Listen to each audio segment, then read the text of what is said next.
do any announcements we might need for my other classes, my online classes as well. Any of you that turned your stuff in online, the grades should be up on Blackboard.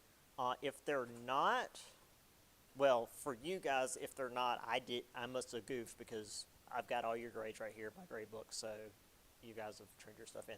For my online students, if you turned your paper in and your grade isn't up on Blackboard, I must not have gotten your paper. Because when I was grading online, as soon as I got done grading the paper, I immediately put the grade in Blackboard. So there was some sort of miscommunication in your paper getting to me. So fix that. Yeah, I don't actually have my online classes stuff written down. That's all digital, so I don't know how many of those were missed. I'd have to look at it on Blackboard. That's all I can think of. We should be finishing the chapter today, so we'll do the review on Wednesday, and then we'll do the second test next week, and then we'll try and get everything else done before the end of the semester. Any questions from you guys before we continue on today? Everybody good? Okay. So, and for those of you that were like watching Blackboard waiting on your grade, I apologize that it took me like until late last week to actually grade things. Spring break was weirdly busier than I expected it to be, especially towards the end of the week. I should have gotten the grading done earlier than I did. I was taking a couple of days to recuperate, and then everything went to hell. So, you know, it's just how it works. So, we ended on immigration restriction, which was a part of the like moral. What was it called? Moral, blah, blah, blah, blah, blah. Morality and social control, right. Where progressivism pushed beyond just like, hey, let's make the cities less garbage and more, let's control people's lives, which, not so great. And which this is just going back to like the previous chapters where it's like, oh, the Jews and Catholics are dangerous.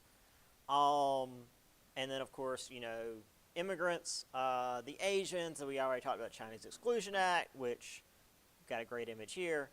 Actually quite a few, and by great, I mean terrible. And then legislation that banned illiterates, undesirables such as alcoholics, feeble-minded persons, epileptics, those mentally or physically defective, professional beggars. I don't know how one gets their professional beggar license. Anarchists and polygamists. So just like, yeah, we've got our Statue of Liberty. You know, send us your poor, your tired, your unwashed masses, with a big old asterisk next to it. Except for all of this. Then there we have, you know, this desire of let's not have a bunch of people come in.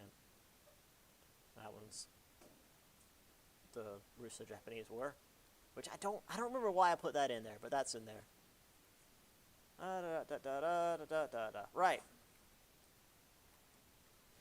Yeah. So,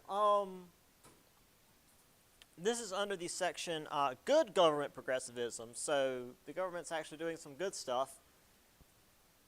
The graft and corruption of the political machines started to, well, not do so good. So the commission form of government came about. So this was, let's see, This was actually due to the 1900, was it 1900? Yeah, 1900 hurricane that wiped out Galveston, Texas. This was before, you know, we really had any level of meteorological ability to detect these things before they happened, and the hurricanes were just named after what year they hit us. And yeah, in 1900, a hurricane just like made Galveston go away. Um, and Galveston tends to be one of the cities that gets hit the worst by hurricanes. When a hurricane gets to Texas, it's gone all the way across the Gulf of Mexico, and it's gotten all that lovely warmth and humidity. So by the time it gets to Texas, it's very strong. Um, for like Florida, it's kind of a crapshoot. Sometimes it's going to be a horrible monster that flattens everything in its path. Sometimes it's just like, oh, it's like a tropical storm. It's just a lot of wind and rain. With Texas, it's going to murder everything, and that was the 1900 storm. Um, and due to the fact that the city was basically gone, the old form of government wasn't able to respond to the people who were left. Um, so they replaced the old form of government with a mayor and city council. No, sorry. Um, they replaced the mayor and city council with elected commissioners that ran their departments like a business. Um, and by 1917, this form of government had spread to over 400 cities without having to need a hurricane to wipe the city out first. And in order to overthrow these political machines, again, without the use of a hurricane, um, reformers would use direct elections because, again, before this point, politicians would just select the leaders that they wanted to put in charge. As we mentioned, people couldn't even select their senators yet. They also would use at-large elections, which meant that the entire city would vote for civil leaders as opposed to districts that would give certain groups more power. In this case, it would often be like certain areas would give immigrants more power because they would typically be in the pockets of the political machines. And if you've ever seen like how places are districted, especially like the big cities, it's not like a grid like it probably should be. It's really janky, and clearly someone drew these lines with a purpose in mind. It's called gerrymandering, um, named after, I want to say the first guy, not necessarily the first guy that did it, but the first guy that noticed it, and like the idea that um, the district that they were looking at looked like a salamander, looked like some kind of like weird lizardy thing, because it didn't make any sense except for the fact that it like split a certain group in such a way that they had more power than the other groups in the city. Um, there's a whole thing to it, and like there are visual representations that make it make more sense, but you can literally have a population that's split down the middle in terms of like politics, but if you district it a certain way, you can make it so that only one side ever wins the vote. And that's not a thing in the past. That's a thing that still very much exists. And that's been something that's been attempted to be abolished like over the last, I don't know, 50 years. But it's just weird that like that keeps getting tabled and nothing ever gets done about it. So, what else? Right. So as the city and state governments became slightly less corrupt, they'd work to help the working class, women and children. 1913, 3/4 of the states ratified the 17th Amendment, which made it so that the senators would be elected by popular vote, which again wasn't a thing up until this point. And that's probably something that if I was more into American history, I could go off on for like 15 minutes, but I'm more of a Europeanist, and it is a big deal, but for me it's like, okay, yeah, well, it's nice that that's a thing now. Also, More of my special interest, horrible weather events. Like, when I say Galveston was gone, it was gone. Like, everything was made out of wood for the most part, so there was just a lot of wood everywhere, and not much else. There was no Galveston left. Because when a hurricane rolls in, it just floods everything. I mean, you've got a boat sitting on top of just like a sea of rubble. And where do you even start when it comes to cleanup with something like that? So once they did get it cleaned up, the first thing they did was they built a big ass seawall to try to keep the ocean where the ocean's supposed to be. So that was nice. That was a good start. But we humans wanting to live by the sea will always cause problems. And here I just have a thing for the, this is a little book on the indirect democracy before the 17th Amendment. So this idea of like you elect your local representatives and then they're the ones that elect the senators and it's a whole thing. Yeah. Again, the book doesn't really go into detail on that, and I'm not going to worry too much about it. So let's talk about conservation and preservation. Those are two different but very interconnected things. So, these progressive efforts also affected the environment. We have Gifford Pinchot.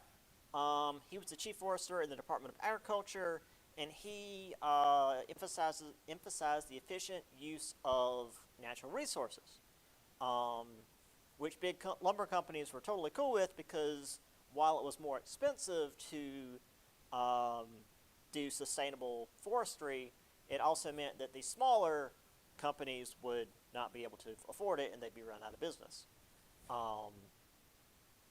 Now, again, as much as this, just like with the whole like meat packing plant thing, as much as I'm against big businesses running small businesses out, I'm also more for, hey, we should probably keep forests around. So, do what you gotta do. Now this is conservation. Conservation is using land for the greater good as sustainably as possible.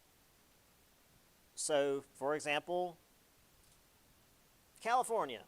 In 1906, there was a massive earthquake that wiped out most of San Francisco.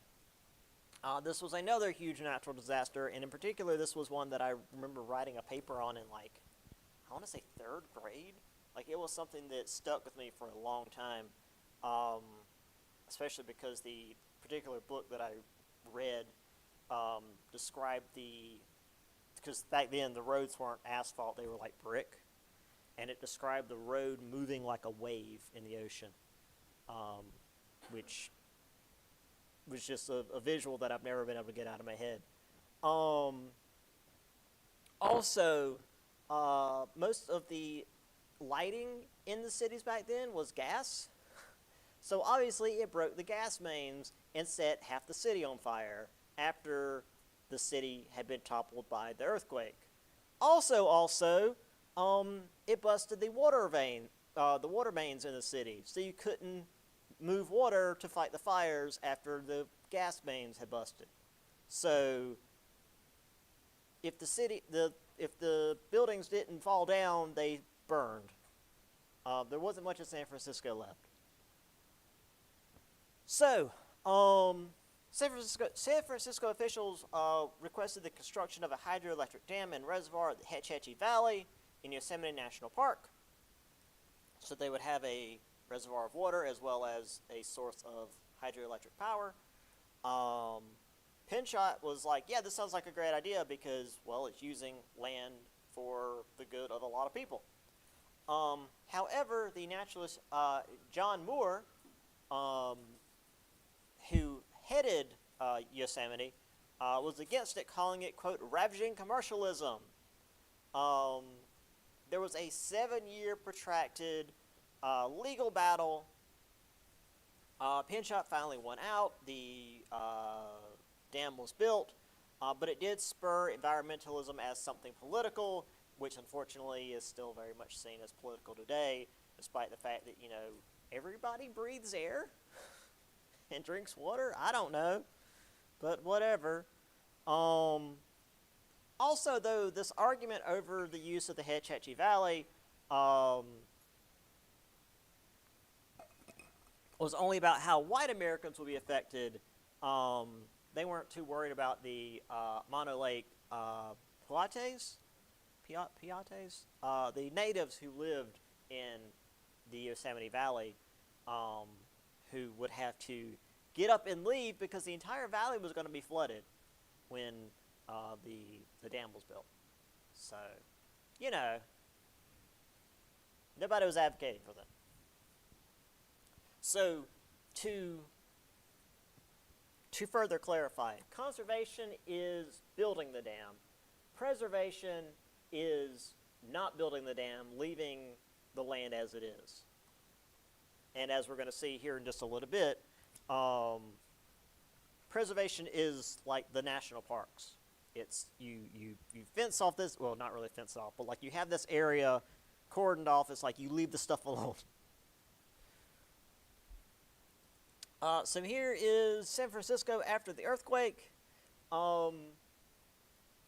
This looks like, the best example I can think of is Dresden in World War II, after we firebombed the civilian city in Germany, to get back at them for London, and killed like 25,000 people. Yeah, because, that's basically what happened here. It just came from underground. Yeah, there was not much left. There it is, the city burning, and, there's nothing the people can do. This, again, just reminds me of this so much more so World War I.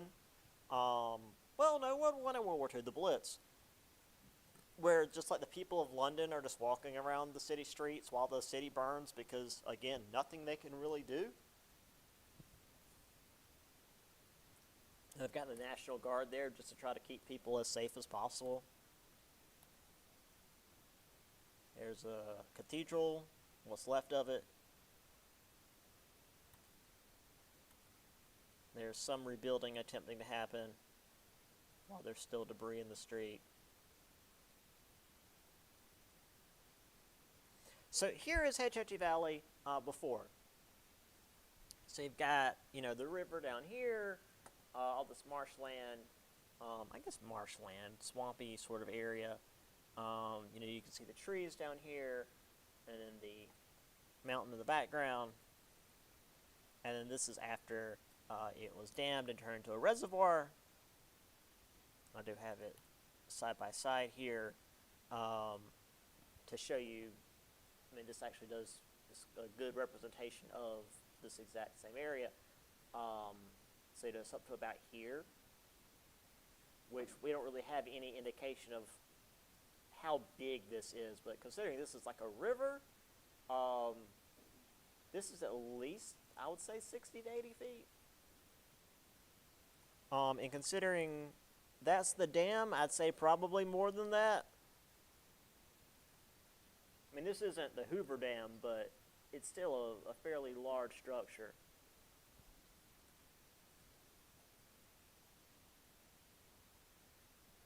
That said, hydroelectric dams are a pretty sustainable energy source. You just run water through it, and it turns turbines, and it makes electricity. That's a fairly clean source of electricity. It's one of the better ones. Even if you do kind of have to do that in the first place. But at least that water typically is clean. Fish can still live there. Also, here we have, this is a picture in the book we've got John Moore here. He founded the Sierra Club, which is it's a conservation group, which I don't think I ever was a part of, but I had a Sierra Club booklet as a small child, so I know what that is in my head. I had access to I knew what the Sierra Club was before I understood much in the world. So I knew what conservationism was as a wee lad. I've always been into environmentalism and animals and stuff. And I'm sure we all recognize the cartoon character there next to him. Any those of us paying attention, that is our boy Roosevelt. The book, like I said, the book here has this exact picture. It says that it was John Moore who convinced Roosevelt to place Yosemite under the federal control, which led to the establishment of the national park in 1906. So Yosemite Valley wasn't yet a national park. It was Roosevelt who created the national parks. I think Yellowstone might have been the first one. I don't remember what exact. There might have been a different one. I knew Yellowstone's is one of the more famous ones. Yosemite, of course, is right up there as well. All right. Speaking of, let's talk about old Theodore Roosevelt. So, just some quick background. Born in New York, he graduated from Harvard in 1880, Assistant Secretary of the Navy in 1897, formed the Rough Riders in 98, fought in Cuba against Spain, which we'll talk more about next chapter. Became the governor of New York that same year, William McKinley's vice president in 1900, and president the year after McKinley was assassinated.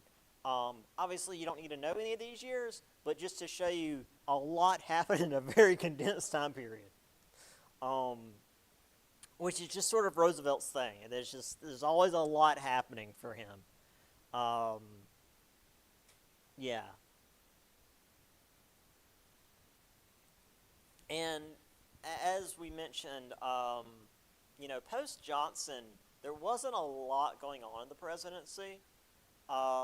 Roosevelt, not so much. Rather than passively administering the national business, Roosevelt saw the presidency as his bully pulpit. Again, a bit of a typo there, but I've yet to go back and fix it. Where he could promote his reforms and rally public opinion. And though he was quite boisterous, he was rather moderate in his reforms and opposed ideological extremism. I don't really have any. I've read a bit on Roosevelt, but I'm not too much into why he was more of a moderate reformer. I can guess maybe if he felt if he went too far one direction, it would backlash the other way, or maybe he preferred just to keep it moderate. I don't know. Despite again the fact that he was basically a cartoon character. He wanted political and economic stability, which he called the Square Deal. He mediated a coal miner strike in Pennsylvania. He used the Sherman Antitrust Act against businesses, gasp, such as the Northern Securities Company in 1902.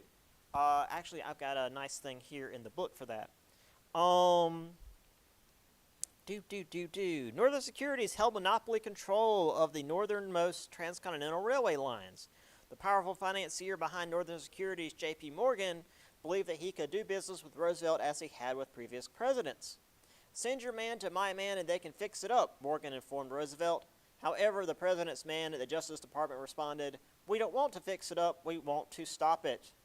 In 1904, the Supreme Court ordered the Northern Securities Company be dissolved, ruling that the firm had restricted competition. So, with this victory, Roosevelt affirmed the federal government's power to regulate business trusts that violated public interest.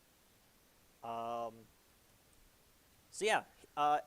his, does it say overall? It just says overall. I don't know if that means in his like first term or just in his whole presidency.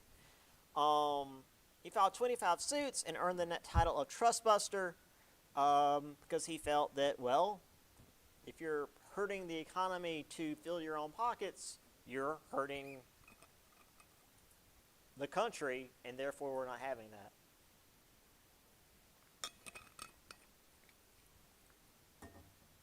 So here again we have the Rough Riders.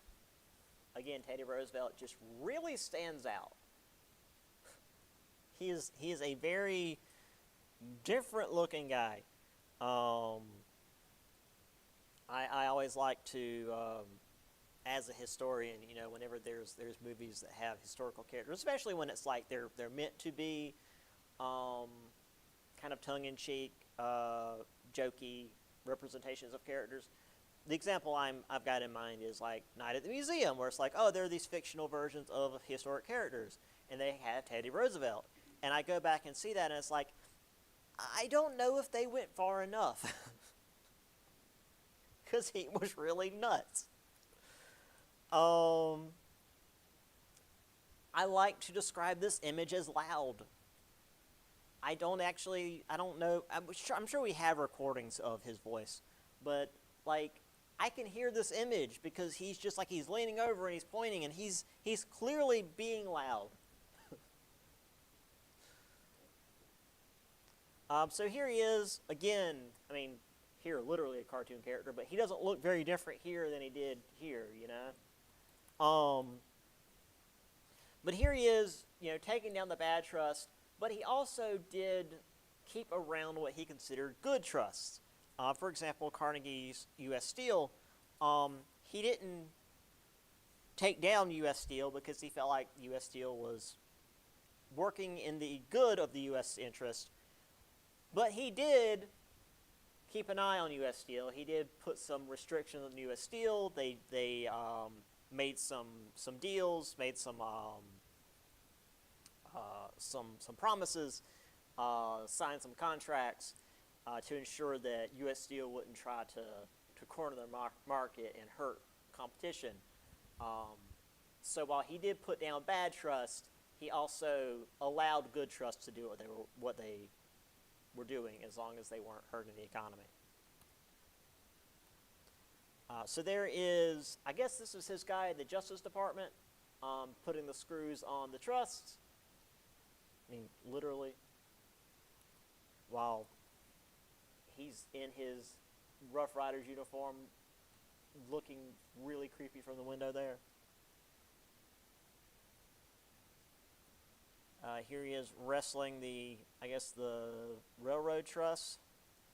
He also was he was a wrestler, like classic Greek, because he was in Harvard, and that was something you did. Here he is, swinging the big stick, railroad trust, oil trust. What does that say? Something trust. And then over here on the other side, everything in general, which isn't entirely true, but that's how it felt at the time. And here he is, because he wasn't a real big guy. I don't think he was that much taller than me, actually. Going against all these big corporate giants. All right, more Theodore Roosevelt, because, there's a lot to him. Also, he's like my favorite president, so obviously we're going to talk about him. So yeah, he was highly popular, obviously. Everybody liked him. Also, I should mention that technically his first term wasn't his first term. When McKinley was killed, that term that he had was McKinley's term. He was just the vice president stepping in as his role as, taking over for McKinley. So technically, he had 2 more terms he could run if he wanted to. So this is technically his first term. but he had already proven himself as a good president, and he was easily able to wipe the floor with Judge Alton Parker because everybody's like, no, we want Roosevelt back. He did a really good job. And so he came back really, really well in 1904. And since, well, the people wanted him back, he was more vigorous, fought railroad corruption, set maximum shipping rates. We talked about the whole like railroad, what's the word? Rebates, that's the thing, where the big businesses would basically shut out the small shippers by like making it so that the big businesses could get lower prices, and then if you were a small business, they'd basically run you out of business by charging you so much to ship stuff that you couldn't afford it. Because why not? Also, as I alluded to beforehand, he kind of did a middle ground with conservationists and preservationists. He set aside 150 million acres of timberland as national forests, which is to say, we don't touch this. This is where all the animals live, and we leave this alone. This is the national parks. And also has spent $80 million in federal funds to construct dams, reservoirs, canals, and such in the West, which is conservation. This is using our natural resources to better the country. Also, I should mention that part of the preservationist mindset behind Roosevelt was because he was a hunter. He was an avid hunter. He loved to go out and shoot stuff. And like, except for the sociopaths, like my uncle, most hunters are as concerned about like the health of the ecosystem and like the ecology of all of the animals as they are about like going out and finding, the big buck or whatever. Because since we wiped out wolves, for example, we need to hunt deer so that they don't have a population explosion, eat all their food, and then die. If we didn't hunt deer, they would all die. That we've actually seen that happen before with other animals in other similar situations. Or the population would explode and like some disease would wipe out the entire population. There would be no more white-tailed deer in this part of the country. Like, us killing them actually keeps them alive as a species. And to make areas safe for these animals to live also makes it so they can survive as a species. In fact, one of the reasons why there are so many ducks still around is because of duck hunters. Like, there's this big duck hunters association, and they spend so much money a year. Like, they've got heated ponds and like special areas that people can't go to. They're specific for the ducks to go to, where they can nest and breed and have babies and like replenish the population. And of course, there's special seasons. It's the only time people can hunt the ducks, and you can only kill like so many a day, so that there's no chance of like really harming the population. Like, the people that go out and hunt, typically, again, unless you're a psychopath like my uncle, they just love to be out in nature and like be a part of the cycle. And that was very much Teddy Roosevelt. I'll show the picture in a second. The picture kind of is part of that, but also it's just a little bit random. There was also some reform under Congress. I mentioned up in the Sinclairs the jungle before with the meatpacking plants, dangerous filthy conditions of the workers, and Europe refused to buy meat from America because they didn't want to get poisoned. I mean, larger firms were fine with that because, once again, with the Meat Inspection Act, it helped consumers because, again, you wouldn't get poisoned by the meat, which is good for the consumer. But it shut out smaller meat packing businesses because they couldn't afford the new standards, which I got ahead of myself when I was talking about that with the forestry thing. Which again, like, big businesses suck, and shutting out small businesses sucks, but also people getting poisoned by tainted meat is worse. So, regulation, good. Not being poisoned by meat, good. Also, Congress passed the Pure Food and Drug Act, which eventually became the FDA, which prohibited the sale of adulterated and fraudulently labeled food and medicine. So, yay, you know what you're eating and or putting in your body, and it's hopefully not going to kill you. Anyway, here is Roosevelt petting a pelican. This is important for a number of reasons. If you've ever been around a pelican, they're very mean. If they can fit it in their mouth, they will attempt to eat it, including your face. I don't know if this pelican is injured or just knows who Roosevelt is. Yeah, that's all I can guess from this picture. Here is a good quote. Conservation means development as much as it does protection. So he's got this really good idea of conservation. Recognize the right and duty of this generation to develop and use natural resources of our land.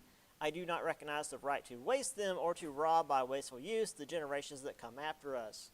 Because while, again, the natural resources we have, we need to use because, well, the country's growing and we've got people and we need to, use what we've got. But also we've got generations down the road that need to also be able to breathe and drink water that's not going to kill them. Boy, that's a novel idea. Anyway, here's some meatpacking plant stuff. I don't really have any horrible images from this. I mean, if you've never seen the inside of a meatpacking plant, this might be a little bit rough for you, but I mean, it's bits of meat and people with horrifically large cleavers. I mean, honestly, I've seen worse with Hormel videos.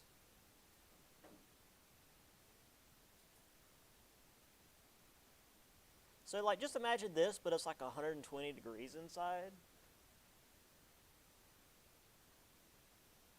Oh, yes. So there was also this. So if your children had a toothache, just give them Lloyd's Manufacturing cocaine toothache drop, and they won't feel it anymore. And it's for sale by all druggists, because I guess pharmacist wasn't a word yet.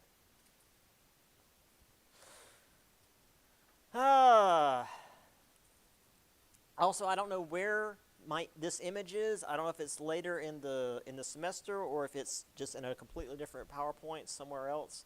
But somewhere I've got a picture of a bottle of cough syrup, and I'm using the biggest air quotes I can. And it's in a brown bottle with like a cork stopper, and the top ingredient is chloroform. Yeah, that'll keep you from coughing, that's for sure. Good stuff. Oh yeah, also Coca-Cola. Despite what you may have heard, it did not contain cocaine. It did, however, use the same ingredient. It used the coca plant, it used the base ingredient of cocaine, but they did not distill the coca plant until they had the white powder, and then they just dumped that into the vat. But it did use the same plant and had that same base ingredient. So it was not great, considering it's it satisfies the thirsty and helps the weary. Granted, there are so many chemicals in Coca-Cola today that it's probably not that much better. Considering how different American Coca-Cola is from other countries' Coca-Cola, because the formula is completely different, because they cut out all the high fructose stuff we put in ours. And they're like, how about we just use cane sugar? Yeah. Anyway,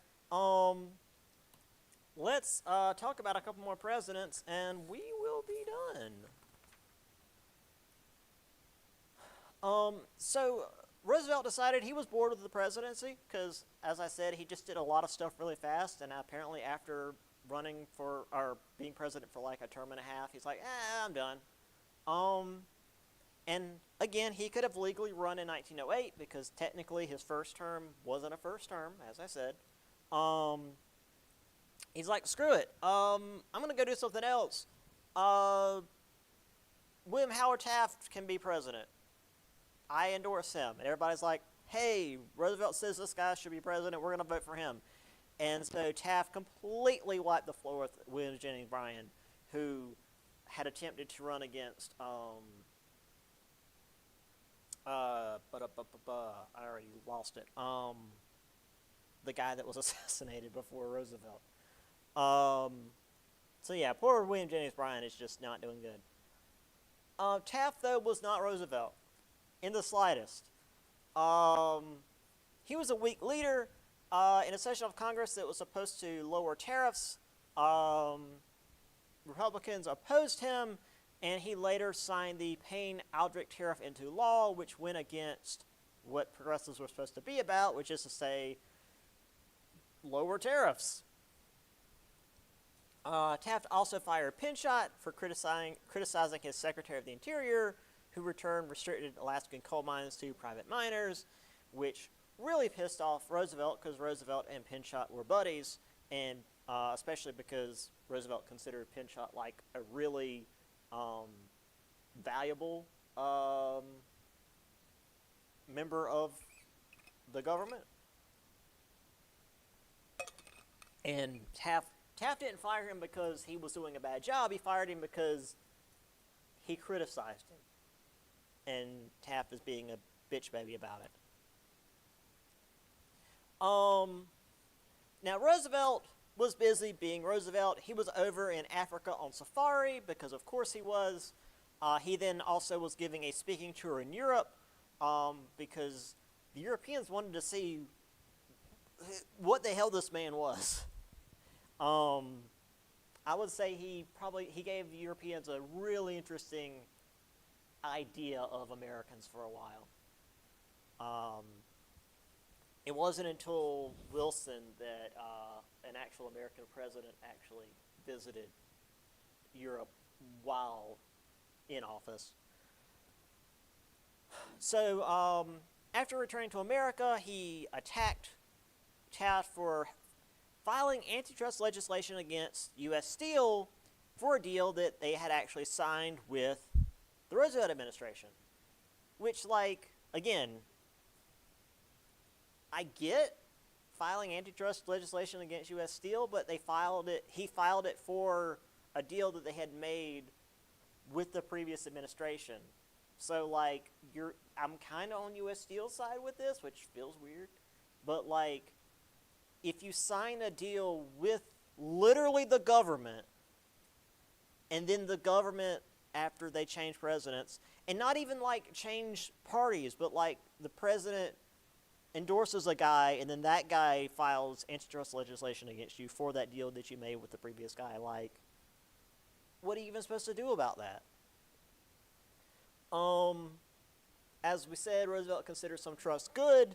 Taft actually filed more suits against trusts while in office because he just filed trusts against everybody. Anyway, here's Taft. Taft is just like a Dr. Seuss walrus. Now, I cannot confirm or deny this, but there is a rumor that Taft got stuck in a bathtub while in the White House. I cannot confirm or deny, but that is the rumor about Taft, is that he got stuck in the bathtub because he was quite rotund. So here you have Harper's Weekly with Taft in Roosevelt's clothes, with Uncle Sam saying that he would look better trying to do his own thing. because a lot of the criticism against Taft early on was that he was trying to do Roosevelt stuff and was failing miserably. So he said he was going to avoid the newspaper, whereas the newspaper is criticizing pretty much everything he's doing. Also, here's Wilson. We'll talk about Wilson. In Teddy's footsteps, sure, but going the wrong way. So here's all the stuff we talked about, including a couple other things. But again, we're not going to worry too much about that. But yeah, there's the Aldrin tariff. We mentioned that. Pin shot case. Cabinet selections. That's kind of vague, but I'm sure that was another thing. Oh, this one's funny. So we've got so down here. A scientist who has investigated the fevers of Africa says that Roosevelt or any member of his party may be infected with the sleeping sickness germ. That's like any vague disease that could come from sub-Saharan Africa. Maybe malaria? I don't remember exactly which one. He says that the germ may not develop until after their return to the United States and warns the authorities that they should quarantine the hunters. Which is to say, it was the Taft and his administration trying to keep Roosevelt out of the country because they knew he was going to come in and whip their asses.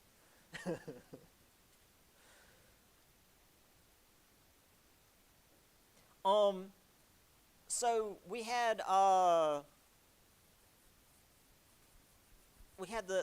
president before who was weirdly dressed as a jester and all of the things for him. For some reason, Taft gets the maid treatment. I don't know why, and I apologize for subjecting you to this, but there's a lot of it. This one kind of makes sense, although I really don't like Roosevelt like creeping in the window. I don't like that. But this sort of makes sense, where it's like he was left to tend the house, and everything's all messed up, and everything's crazy, and it's chaos. Like, I get that. Maid outfit's unnecessary. Taft doesn't look flattering in a maid outfit. It's not going to be the last time. So Roosevelt decided he was going to run again and make things better. However, Taft, being the incumbent, still had the party machinery on his side and actually managed to win the first ballot, which is to say, the primaries. So Roosevelt's like, screw it, I'm going to make my own party. And he did. He created the Progressive Party, saying he felt fit as a bull moose. He accepted this idea of new nationalism. Government should work for social justice and the good of the people.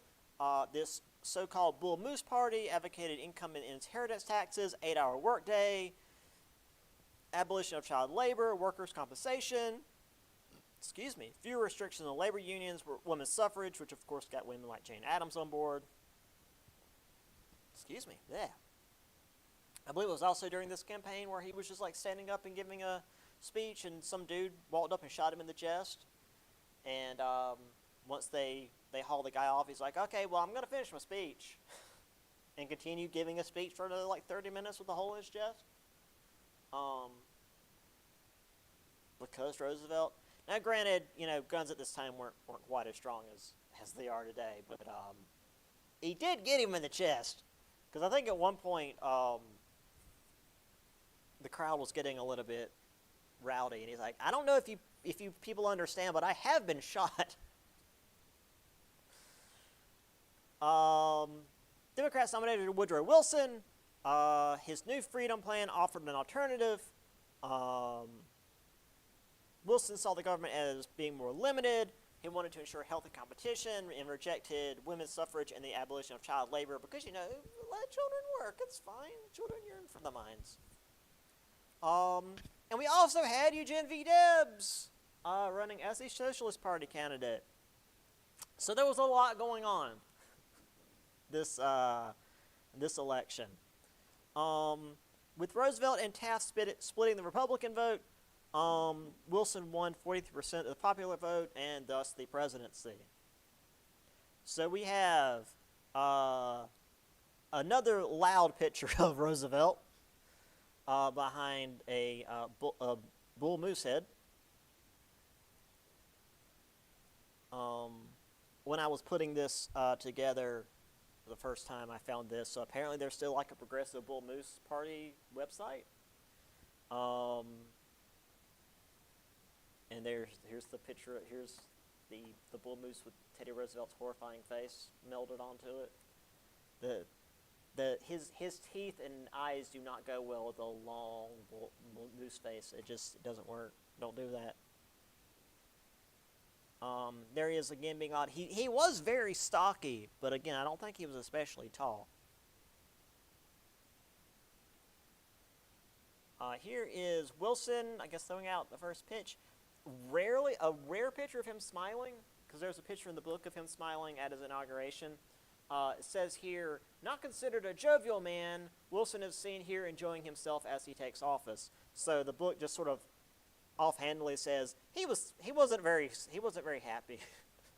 he was usually kind of pissy. There he is. That's more regular Wilson. We'll talk more about Wilson in just a minute since we're almost done.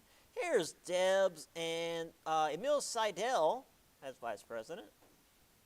Working men vote. We've got one more bit on Debs a little bit later on. So let's discuss Wilson before we finish. And since we do have a little bit of time, I do have one more thing to mention about Wilson that's not in the actual book. So, obviously Wilson being the opposite party, he disagreed with Roosevelt on most everything. He still believed the president should be a strong, active leader. So once he got into the White House, he began to implement his reforms. He reduced tariffs, which, again, weird because that's like the Progressive Party thing. Underwood Act of 1913. Incorporated graduated income tax, which again is like Progressive Party stuff. 16th Amendment was ratified in 1913, allowed for income tax, which the Supreme Court had once deemed unconstitutional. This was necessary because as we lowered tariffs, this got rid of a lot of the income for the federal government. However, only incomes over $4,000 were subject to the law, so 90% of Americans weren't actually taxed at all. And if you were over $4,000, the rates ranged from 1% to 6% on incomes that were over like $500,000 or more. So this image I'm about to show you guys of the rich people whining and complaining about, oh no, the income taxes of slavery is, well, the rich whining. And by the end of his second year, he had pretty much gotten done a lot of what he had wanted. But with the midterm elections, the Republicans had come back. And he actually had to become more progressive. Adamson Act provided overtime pay. Keaton-Owen Act barred child labor. And Workmen's Compensation Act provided insurance in case of injury. Which, again, like, these are all Progressive Party things. And Wilson, being the Democrat, again, at this time being the Conservative Party, is against all this. But, I mean, the Senate or Congress was against it, so he sort of just had to let it happen. Anyway, this is the picture that's in the book. Taft and Wilson. I guess Taft was cool with not being president anymore. I don't think he really enjoyed it. And again, a not terrible quote from Wilson. All the progressive ask or desire is permission in an era when development, evolution is a scientific word, to interpret the Constitution according to the Darwinian principle. All they ask is recognition of the fact that a nation is a living thing and not a machine. Which is to say, progressives look at the Constitution not as some set in stone document that you need to go back at and say, oh, well, the Constitution doesn't allow us to do this, so we can't change these laws. But the nation isn't in 1783 anymore. It has changed, developed, or in his words, evolution is a scientific word. The people, the nation has changed over time, so too does the government need to change to better suit and serve the people. So, yeah, decent quote from Wilson, who, again, as I'm about to mention, was a bit of a monster. Here we go. Look at this. The slave of liberty, income tax. Remember, like 1 to 6% on incomes over $500,000. In 1912, which, you know,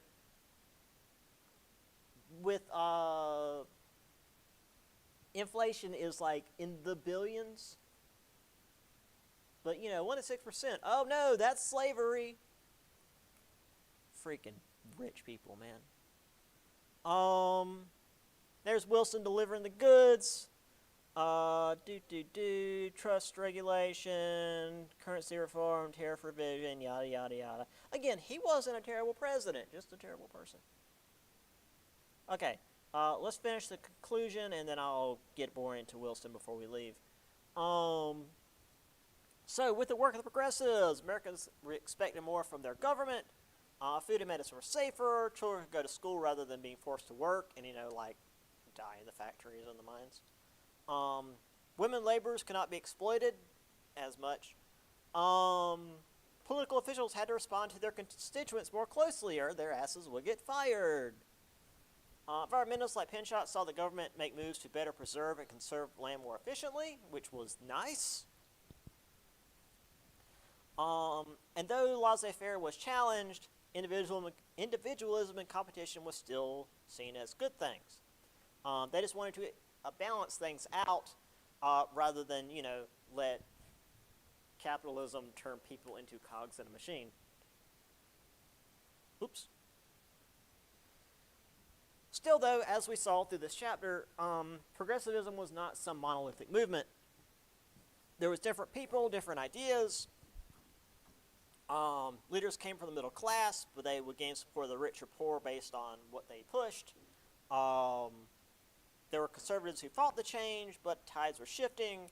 And by 1920, these reforms had happened without a violent revolution. So while some were certainly pushing for more change, even with Wilson in power, who was certainly against this change, we had more change than a lot of people would have wanted without any kind of like violent overthrow. So, speaking of Wilson, since we have 10 minutes left, and I'm not going to take the whole 10 minutes, the main thing I want to mention about Wilson, I'll just mention one thing. So, it was around this time that like motion pictures became a thing, became common. And so the president would screen a film at the White House. I don't know if it was every year or just like once per term. And so Wilson screened Birth of a Nation. Who in here knows what Birth of a Nation is? No? Birth of a Nation is a Ku Klux Klan propaganda film. Very specifically about how like the Klan was formed to defend white women against like savage black men. And like shows how heroic they are and how they're there to like save all white people and et cetera, et cetera, et cetera. Yeah, obviously it's complete bullshit, but, you know, it's a propaganda film. So Wilson shows this at the White House, screens this at the White House. At the end of which is tacit endorsement.